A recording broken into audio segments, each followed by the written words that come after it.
איך להמציא ריקודים.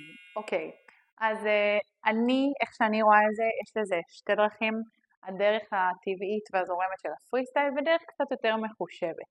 אז הדרך של הפרי סטייל, מה אני אעשה? אני אשמיע את השיר שאני רוצה להמציא לו ריקוד, אני אשים אותו ברקע ואני פשוט ארקוד עליו מההתחלה עד הסוף, כי גם צריך זמן בתוך השיר לשחרר את עצמכם מהידיעה שאתן אמורות להמציא עכשיו ריקוד, לא לחשוב על זה. פשוט לרקוד, לשחרר את זה, ולשים את המצלמה כמו מצלמה נסתרת, לא להתייחס אליה. אני שמה את כל השיר כי אני אף פעם לא יודעת מה החלק שאליו אני יותר אתחבר, ושבו יצא לי פתאום הפריסטייל הכי יפה.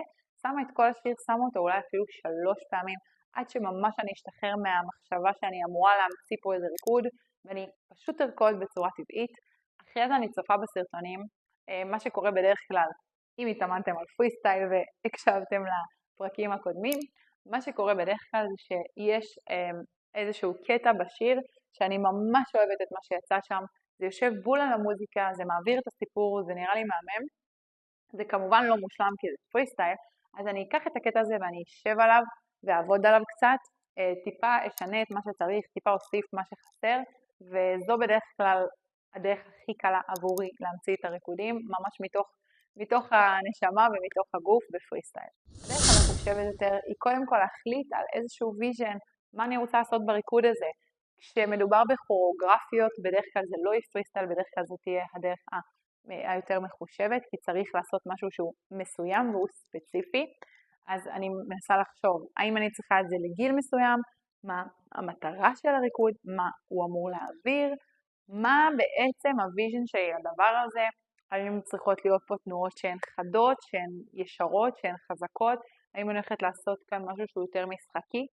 לבחור ויז'ן, להתאים את כל מה שאמרתי עכשיו לריקוד, ואז אני מקשיבה לשיר כמה פעמים, אבל שוב בצורה קצת יותר מפוקחת, וממש לוקחת חלק, זוכרת לעצמי את המשקלים בו.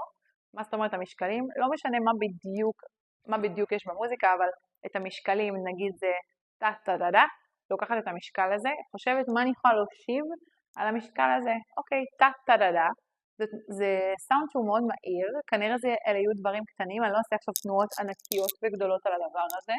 האם אני רוצה משהו שהוא יהיה רק בידיים? מה הוויז'ן שלי? משהו שהוא רק בחזה? שבירות קטנות? לנסות יותר לחשוב על זה וממש להושיב את זה אחד על אחד. בצורה מחושבת, אין מה לעשות, אבל זה גם כן מוביל לריקודים מהממים, וזו הדרך השנייה. אז ממש מעניין אותי באיזה דרך אתם תבחרו להמציא ריקודים, אני אשמח שתשתפו אותי אחרי זה, ושיהיה לכם המון בהצלחה.